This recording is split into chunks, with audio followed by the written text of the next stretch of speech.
Assalamualaikum warahmatullahi wabarakatuh.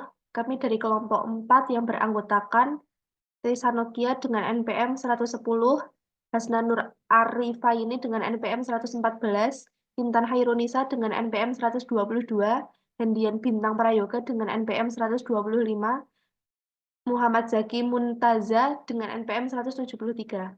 Di sini kami akan mempresentasikan hasil diskusi kami yang berjudul Negosiasi Internasional dan Lintas Budaya. Slide pertama akan dibacakan oleh rekan saya.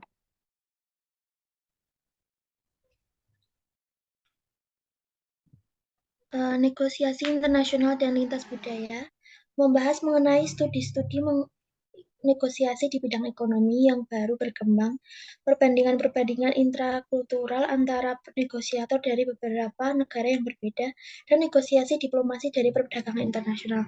Nah, yang pertama, terdapat negosiasi internasional seni dan sains. Seni negosiasi adalah menentukan strategi mana yang harus diterapkan dan memilih model dan sudut pandang mana yang harus digunakan untuk meningkatkan pemahaman lintas budaya. Terdapat dua implikasi dari tingkat kompleksitas antara lain. Yang pertama ada menyajikan model dan sudut pandang mengenai negosiasi lintas budaya yang menjadikan panduan agar lebih jelas saat melakukan negosiasi lintas budaya. Kemudian yang kedua ada kecenderungan negosiator untuk memperkecil jumlah variasi dalam satu budaya karena negosiator perlu berjaga-jaga agar tidak terlalu menyalahkan perbedaan budaya atau menganggap perbedaan budaya sebagai yang paling bertanggung jawab atas negosiasi. Berikutnya, slide selanjutnya yaitu mengenai apa yang membuat negosiasi internasional berbeda. Terdapat dua konteks yang mempengaruhi negosiasi internasional, yaitu ada konteks lingkungan dan konteks terdekat. Konteks lingkungan mencakup berbagai kekuatan lingkungan yang berada di luar kendali negosiator dan dapat mempengaruhi negosiasi. Terdapat 7 faktor konteks lingkungan.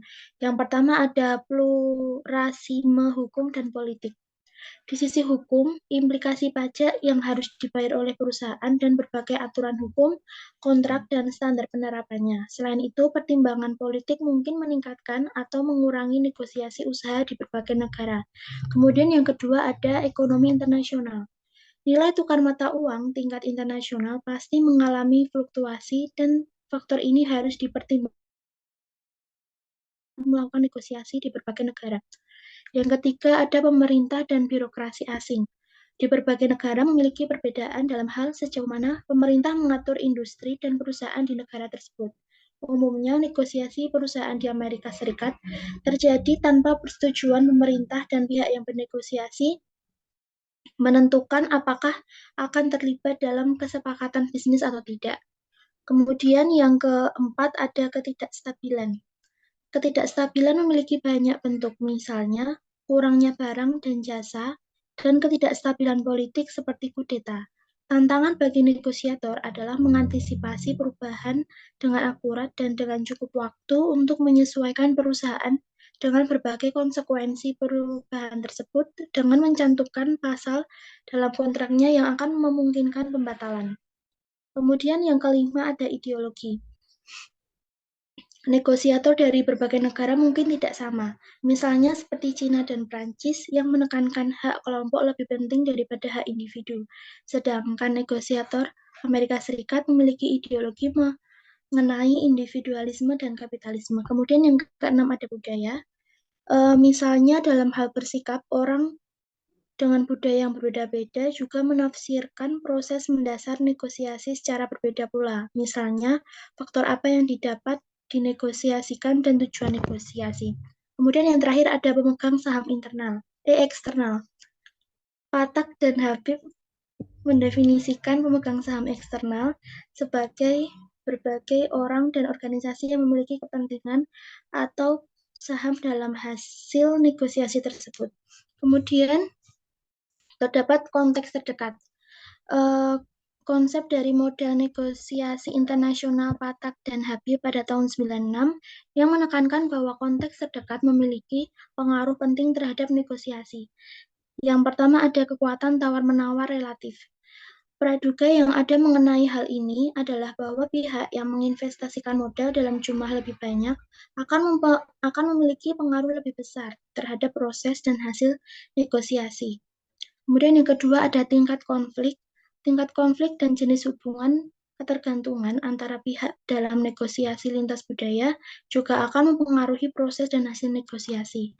Misalnya, Fisher, Uri, dan Patton membahas betapa konflik di Timur Tengah sulit ditangani selama beberapa tahun karena berbagai pihak memiliki cara yang sangat berbeda untuk mengonseptualisasi mengenai apakah perselisihan tersebut sebenarnya. Kemudian yang ketiga ada hubungan antara para negosiator.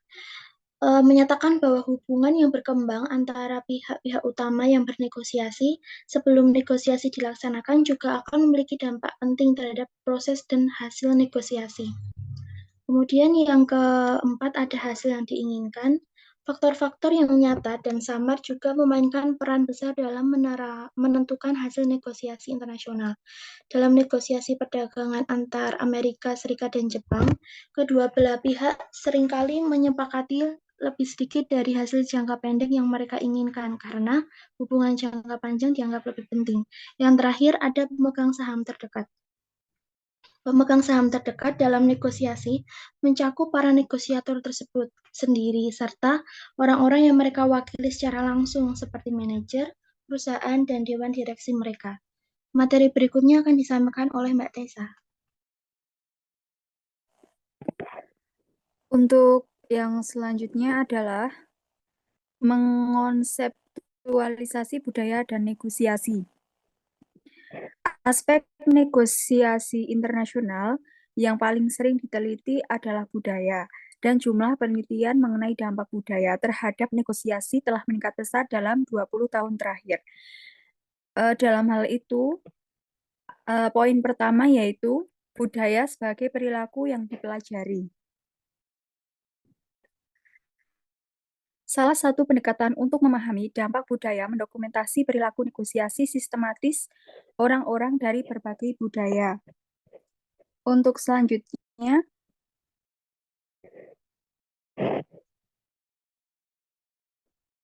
yaitu budaya sebagai nilai bersama. Perbandingan lintas budaya dilakukan dengan menemukan nama-nama dan nilai-nilai penting yang membedakan satu budaya dengan budaya lain. Yang pertama ada model dimensi budaya Hofstede dengan poin pertama yaitu individualisme atau kolektivisme. Yang kedua adalah jarak kekuatan. Yang ketiga adalah keberhasilan karir atau kualitas hidup. Yang keempat adalah penghindaran ketidakpastian. Yang poin kedua yaitu model nilai budaya hasil. Poin ketiga yaitu 10 nilai budaya Schwartz. Poin ketiga yaitu budaya sebagai dialektika. Sudut pandang budaya sebagai dialektika dimulai dengan pemahaman mendalam mengenai budaya dan menggunakan pemahaman tersebut untuk perumpamaan negosiasi untuk dapat mendapatkan pemahaman yang kaya mengenai bagaimana negosiasi berlangsung dalam sebuah budaya. Untuk poin keempat yaitu budaya dalam konteks. Nilai-nilai budaya dinyatakan memiliki dampak langsung jika nilai-nilai tersebut memiliki dampak besar di berbagai konteks berbeda atau misalnya individualitas Amerika. Baik, selanjutnya pengaruh budaya terhadap negosiasi sudut pandang manajerial. Yang pertama, definisi negosiasi. Definisi mendasar negosiasi apa yang dapat dinegosiasikan dan apa yang terjadi ketika kita bernegosiasi dapat sangat berbeda antara budaya. Yang kedua, peluang negosiasi. Budaya mengaruhi cara negosiator melihat peluang sebagai suatu yang bersifat distributif atau integratif. Negosiator di Amerika Utara cenderung menganggap negosiasi pada dasarnya bersifat distribusi. Demikian halnya dengan di luar Amerika Utara, sebab melihat bahwa terdapat sangat banyak variasi antara budaya di mana situasi negosiasi dianggap bersifat distributif atau integratif. Yang ketiga, pemilihan negosiator. Kriteria yang digunakan untuk memilih siapa yang akan berpartisipasi dalam negosiasi berbeda-beda dalam berbagai budaya. Kriteria-kriteria ini mungkin mencakup pengetahuan mengenai subjek yang dinegosiasikan, senioritas, hubungan keluarga, gender, usia, pengalaman, dan status. Berbagai budaya menentukan bobot berbagai kriteria ini secara berbeda, yang menyebabkan eksekutif berbeda menanggapi apa yang terdapat berbagai jenis negosiasi. Yang keempat, protokol. Berbagai budaya berada dalam sejauh mana protokol atau formalitas hubungan antara dua pihak yang bernegosiasi dianggap penting. Budaya Amerika merupakan salah satu budaya yang paling formal di dunia. Budaya komunitas yang familiar cukup umum, menggunakan nama depan misalnya sebagai gelar diabaikan.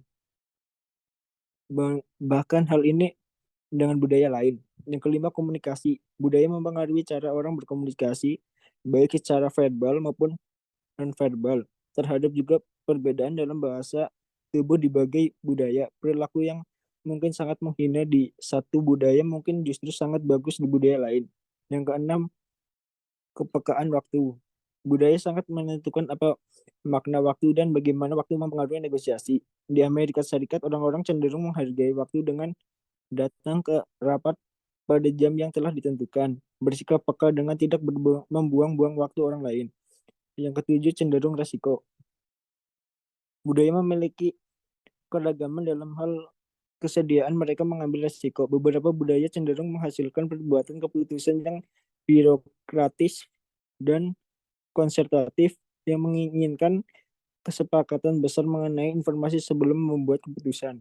Yang ke-8, kelompok versus individu. Budaya berbeda-beda berdasarkan apa budaya tersebut menitikan pada perorangan atau kelompok. Misalnya di Amerika Serikat merupakan budaya yang sangat berorientasi pada individu, di mana kemandirian dan kepercayaan dibagi dan dipuji. Yang ke-9, sifat kesepakatan. Budaya juga mempengaruhi baik terhadap akhir kesepakatan maupun terhadap bentuk kesepakatan yang dinegosiasikan. Di Amerika Serikat, kesepakatan biasanya didasarkan pada logika. Misal produsen dengan biaya paling rendah mendapatkan kesepakatan. Yang kelima, emosionalisme. Budaya seperti mengaruhi secara negosiator menampilkan emosi. Emosi-emosi tersebut dapat digunakan sebagai titik atau respon alami terhadap keadaan posesif dan negosiatif selama negosiatif tersebut. Selanjutnya akan disampaikan oleh Mbak Intan. Baik, selanjutnya yaitu pengaruh budaya terhadap negosiasi sudut pandang penelitian. Ada 5, yang pertama itu pengaruh budaya terhadap hasil negosiasi. Para peneliti membandingkan hasil negosiasi para negosiator bernegosiasi dengan orang-orang dari budaya yang sama dengan hasil saat mereka bernegosiasi dengan orang-orang dari budaya lain. Dua pendekatan ini digunakan untuk menelaah pertanyaan. Pertanyaan pertama itu, para peneliti membandingkan hasil negosiasi tersimulasi yang sama dengan para negosiator dari beberapa budaya yang berbeda dengan hanya bernegosiasi dengan negosiator lain dari budaya mereka sendiri. Tujuan dari penelitian intrabudaya ini adalah untuk melihat apakah para negosiator dari budaya yang berbeda mencapai hasil negosiasi yang sama saat disajikan materi yang sama. Pendekatan lain ini menelaah cara budaya mempengaruhi hasil negosiasi adalah dengan membandingkan hasil negosiasi intrabudaya dan negosiasi lintas budaya untuk melihat apakah hasilnya sama. Yang kedua, ada pengaruh budaya terhadap proses negosiasi dan pertukaran informasi. Graham 1983 menyimpulkan bahwa dalam negosiasi orang-orang Amerika, keuntungan yang lebih tinggi diperoleh dengan membuat lawan merasa tidak nyaman, sedangkan dalam negosiasi-negosiasi Jepang, keuntungan yang lebih tinggi dikaitkan dengan membuat lawan merasa nyaman. Para negosiator ini Brazil yang menggunakan strategi yang kuat dan bersifat menipu lebih mungkin untuk menerima hasil yang lebih tinggi. Strategi ini tidak berhubungan dengan hasil yang dicapai oleh para negosiator Amerika. Yang ketiga, pengaruh budaya terhadap kognisi negosiator. Cara untuk menelaah pengaruh budaya terhadap kognisi negosiator ini dengan memeriksa sejauh mana efek kognitif yang terkenal dan ditemukan pada budaya barat muncul di budaya lainnya. Ringkasnya, tampak beberapa aspek dari kognisi negosiator secara signifikan dipengaruhi oleh budaya dan para negosiator tidak seharusnya berasumsi bahwa temuan tentang kognisi ini dapat diterapkan secara universal pada budaya lain. Kemudian yang keempat, pengaruh budaya terhadap etika dan taktik negosiasi. Para peneliti telah mengalihkan perhatian mereka kepada pemeriksaan mengenai etika dan taktik negosiasi dalam negosiasi lintas budaya dan menelaah masalah yang luas mengenai apakah para negosiator di berbagai budaya memiliki penilaian etika yang sama terhadap taktik negosiasi. Yang terakhir, pengaruh budaya terhadap penyelesaian konflik. Individualisme atau kolektivisme memengaruhi preferensi cara penyelesaian konflik dalam hubungan romantik di mana pasangan dari budaya yang lebih kolektivis, yaitu orang-orang Amerika Asia, lebih memilih cara seperti bersedia membantu, menghindari, dan memadukan cara penyelesaian konflik. Sedangkan pasangan dari budaya yang lebih individualis ini lebih memilih cara penyelesaian konflik yang mendominasi. Negosiator dari budaya yang lebih kolektif atau Brazil ini memilih akomodasi, kolaborasi, dan penarikan diri dibandingkan dengan negosiator-negosiator dari budaya yang lebih individualis, yaitu Amerika Serikat yang memiliki preferensi yang lebih kuat terhadap kompetisi. Selanjutnya akan dibacakan oleh rekan saya. Baik, selanjutnya ada strategi-strategi negosiasi yang responsif, yaitu ada 8. Yang pertama, memperkerjakan agen atau penasihat, yaitu dengan merekrut seorang agen atau penasihat yang akrab dengan budaya kedua pihak, mengadakan negosiasi di bawah pengawasan atau agen sampai menerima saran secara reguler atau idental selama negosiasi. Yang kedua, yaitu membawa seorang mediator, yaitu para juru bahasa atau interpreter akan sering memberikan lebih banyak informasi daripada hanya dengan menerjemahkan kata-kata selama negosiasi. Mediator dapat mendorong salah satu pihak atau yang lain untuk menggunakan pendekatan salah satu budaya atau pendekatan budaya ketiga. Yang ketiga yaitu membujuk negosiator lain agar menggunakan pendekatan, yaitu pendekatan strategi dengan mempengaruhi pihak lain. Terdapat banyak cara untuk melakukan negosiasi, mulai dari membuat permintaan dengan sopan sampai menegaskan secara kasar bahwa cara yang kita gunakan adalah yang terbaik. Cara yang lebih halus, negosiator dapat terus menanggapi permintaan dari pihak lain. Yang keempat, ada adaptasi pendekatan negosiator lain, yaitu modifikasi ini mencakup bertindak dengan cara yang tidak ekstrim, menghilangkan beberapa perilaku, dan mengadopsi beberapa perilaku pihak lain. Kesulitan dalam menggunakan strategi ini yaitu mengetahui perilaku mana yang harus diubah, dihilangkan, atau diadopsi. Yang kelima, ada penyesuaian koordinat, yaitu strategi ini mengharuskan kedua pihak membuat penyesuaian secara bersama untuk menemukan proses negosiasi yang dapat dilakukan bersama-sama. Meskipun hal ini dapat dilakukan secara implisit, hal ini lebih cenderung terjadi secara eksplisit dan dapat dianggap sebagai khusus untuk bernegosiasi mengenai proses negosiasi. Yang keenam, ada merangkul pendekatan negosiator lain, yaitu strategi ini sepenuhnya mengadopsi pendekatan dari negosiator lain. Agar dapat berhasil, negosiator harus sepenuhnya bikin bual dan bikin tural. Yang ketujuh, ada improvisasi pendekatan, yaitu strategi ini melibatkan pembuatan pendekatan yang disesuaikan secara khusus dengan situasi negosiasi, negosiator lain, dan keadaan. Untuk menggunakan pendekatan ini, kedua belah pihak dalam negosiasi harus memiliki pengetahuan yang banyak mengenai budaya pihak lain dan pemahaman yang mendalam tentang karakteristik individu negosiator lain. Dan yang terakhir ada symphony effect, yaitu strategi ini memungkinkan negosiator menciptakan satu pendekatan baru yang dapat meliputi aspek-aspek baik budaya tuan rumah maupun praktik-praktik yang diadopsi dari budaya ketiga. Para diplomat profesional menggunakan pendekatan seperti saat adat, norma, dan bahasa yang mereka gunakan melampaui perbatasan negara dan membentuk budaya mereka sendiri. Baik, set selanjutnya saya kembalikan ke moderator. Baik, terima kasih presentasi dari kelompok kami. Kurang lebihnya mohon maaf. Wassalamualaikum warahmatullahi wabarakatuh.